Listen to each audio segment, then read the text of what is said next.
Bismillahirrahmanirrahim. Assalamualaikum warahmatullahi wabarakatuh.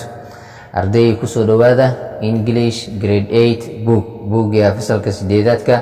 oo ayaantan aawna duwistiisa. Maanta doo Ilaahay ka raali noqdo waxaan duubaa unit 2 oo ku saabsan in the examination room qolka imtixaanka. Page-ka 17aad oo ku saabsan qolka imtixaanka waxaan arkaynaa xarfo ay leedahay unitkan wixii ka dambeeya A B C D. Marka waxaan ku arkaynaa listening dhageysiga and speaking iyo hadalka. qaybtan waa dhageysanay waadna ku hadlaysaa. laba su'aalana la weydiiyey. What can you see? maxaa u jeedaa? In the picture sawirka dhexdiisa maxaa uga jeedaa? su-aasha labaad, what the students maxaa ardayda are doing ee sameynayaan? B oo ku saabsan reading comprehension akhrinta fahamka. qaybtan waxaa loogu talagalay B inaad akhriso si fahan leh u akhriso. Read akhri this passage sheekadan and answer ka jawaab the following question su'aalahan soo socdane ka jawaab. Every academic year sanad dugsiyeed kaste waxaa jiro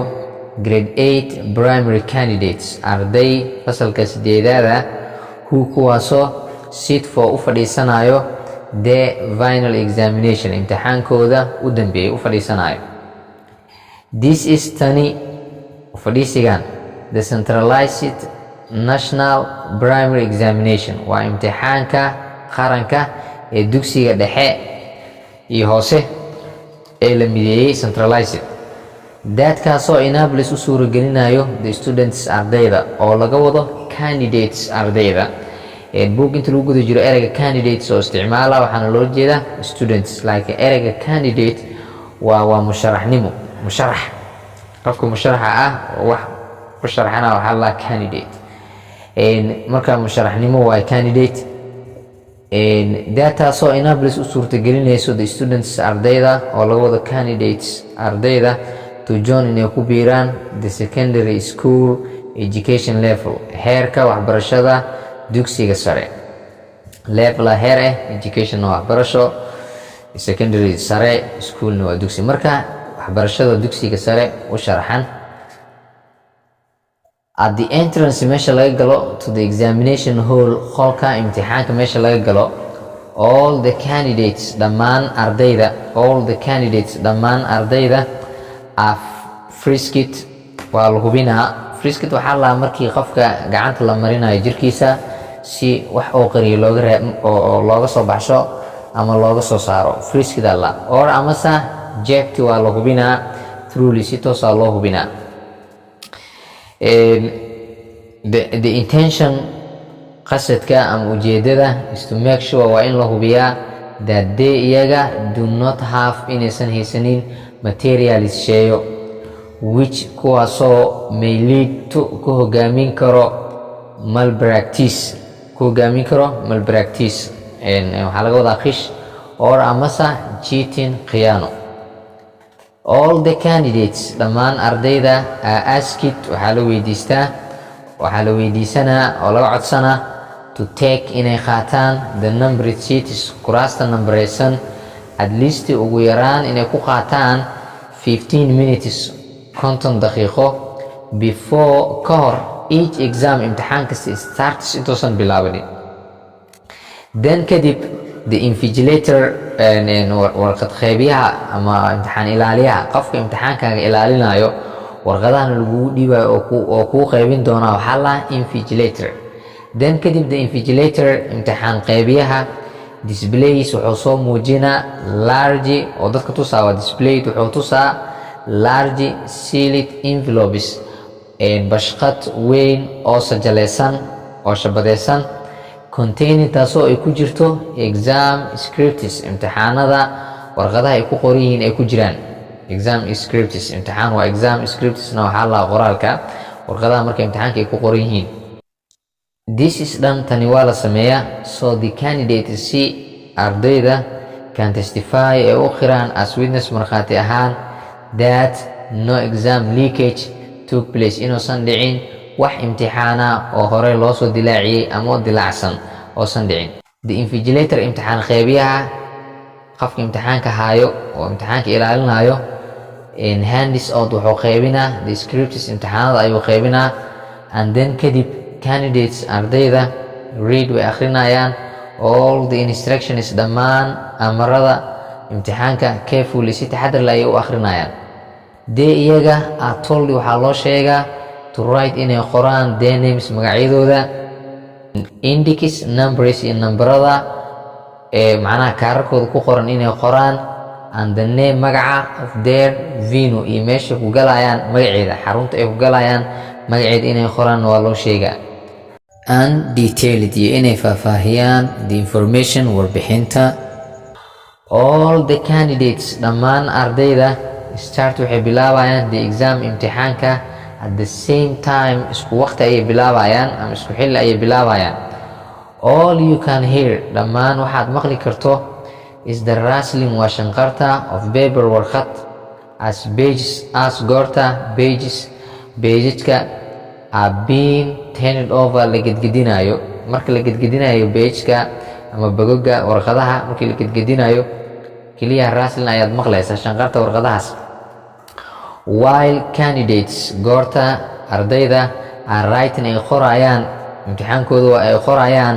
the invigilator imtixaan ilaaliyaha announces wuxuu shaacinaa the time waqtiga ayuu shaacinaa this midan happiness way dhacee every 30 minutes 30 daqiiqo oo kasta ayay dhacaysaa to enable candidates si loogu suurtageliyo ardayda to complete inay dhammaystiraan the test imtixaanka inay dhammaystiraan within a given time waqtiga la siiyey gudihiisa inta lagu guda jiro waqtiga la siiyey the supervisor kormeeraha supervises wuxuu kormeeraa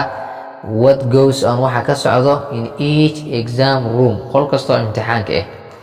and how sida the invigilators imtixaan ilaaliyayaasha perform ay u gudanayaan their duties waajibaadkooda when the time is up markii waqtiga la gaaro an announcement ogeysiis is made ayaa la sameynaa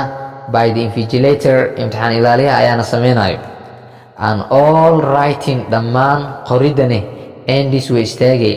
and every candidate arday kaste is informed waxaa la ogeysiinaa to stop inuu joojiyo writing qoridda inuu joojiyo the scripts warqadaha imtixaanka ay ku qoran yihiin or amase lagu fasiraa the scripts or amase exam papers waxaa la marka labadan warqadaha imtixaanka ay ku qoran yihiin the scripts waxaa la qoraalada imtixaanka warqadaha ay ku qoran yihiin imtixaanka and exam papers iyo warqadaha imtixaanka are collected waa la soo ururinaa counted waa la tirinaa and placed back waxaana dib loogu celinaa in the envelopes bashqadihii ayaa dib loogu celinaa and seal it waana la sajalaynaa oo waa la shabadeynaa shabada ayaa afka laga saaraa baashi lagu dhejiyo waxaa la shabad ahaanta seal it waana la shabadeynaa after they have been backed markii dib loogu celiyey kadib ama loogu raseeyey kadib carefully si taxadar leh loogu raseeyo ama loogu celiyo kadib the supervisor kormeeraha takes wuxuu qaadaa the exam imtixaanka ayuu qaadaa to the National Examination Board xarunta imtixaanada qaranka ayuu qaadaa dee iyaga marked waa la soo saxaa by the subject specialists examiners waxaa soo saxayaan dad maadadaas ku takhasusay oo takhasus ku leh maadadaas subject waa maado specialistsna waa mutakhasisiin examiners imtixaanada ku takhasusay dadka imtixaanada ku takhasusay ama maadadaas ku takhasusay ayaa soo saxayaan and the results natiijada are graded waa la soo buundeynaa oo buundada ayaa lasoo siinaa before being released intaan lasii deynin kahor question su'aalo answer ka jawaab the question su'aalaha in complete sentence jumlada dhammaystiran uga jawaab right qor n e b xarfahan u qor in full si buuxdo oo dhammaystiran u qor jawaabtu waxay noqonaysaa marka haddii aan ka jawaabno nta waxaa laga soo gaabiyey national eda waxaa laga soo gaabiyey examination boardna waxaa laga soo gaabiyey bdna waxaa laga soo gaabiyey board marka fullka wuxuu noqonaa national examination board xarunta imtixaanada laga wada hadlo board laakiin waa organization waa urur examination waa imtixaan national qaran marka kooxda imtixaanada qaranka ayaa loola jeedaa waa haddii urur lagu fasiro organizationka haddii kii lagu fasiro wasaaradna waa kaas laakiin hadda national examination board waxaa laga wadaa ururka imtixaanada qaranka laga wadaa number 2 why do candidates sit maxay u fadhiistaan ardayda for grade 8 leaving examination imtixaanka fasalka 8aadka looga tagayo maxay u fadhiistaan ardayda jawaabtu waxay noqonaysaa because maxaa yeelay this is kani the centralized national primary examination waa imtixaanka dugsiga dhexe iyo hoose ee qaranka that enables kaas u suurtagelinaya the students ardayda oo laga wada candidates ardayda to join inay ku biiraan the secondary school and education level heerka waxbarashada dugsiga sare inay ku biiraan u suurtagelinayo number 3 why are the candidates maxaa ardayda ject loo hubiyaa before core they are allowed intaan loo ogolaanin in the examination room qolka imtixaanada intaan loo ogolaanin core maxaa loo hubiyaa oo baaritaan loo marsiiyaa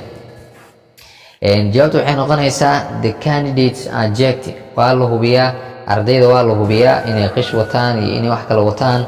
because maxaa yeelay the intention qasadka ama ujeedada is to make sure waa in la hubiyaa that they iyaga do not have inaysan haysanin materialis sheeyo which kuwaasoo sheeyadaasoo may lead to ku hogaami karo malpractice qish or amase cheating khiyaano number 4 what work does the invigilator do what work shaqadee does the invigilator imtixaan ilaaliyaha ama imtixaan qaybiyaha do oo sameeya jawaabtu waxay noqonaysaa number 4 the invigilator imtixaan qaybiyaha marka kuwaad horta imtixaanka oo qaybina second waxaa noqonaa imtixaan ilaaliyaha displays wuxuu soo muujiyaa large sealed envelopes bashqado waaweyn oo sajalaysan containing kuwaasoo ay ku jiraan exam scripts waraaqadaha imtixaanka hands out wuxuuna qaybiyaa the scripts imtixaanadaas ayuu qaybiyaa and testifies wuxuuna khiraa as witness markhaati ahaan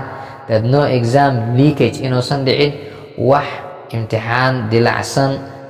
no exam leakage took place inuusan dhicin wax imtixaana oo dilacsan ama hore u dilacsanaay inuusan dhicin ayuu khira number 5 what work shaqadee does the supervisor do ayuu sameeyaa kormeeraha number 5 waxay noqonaysaa the supervisor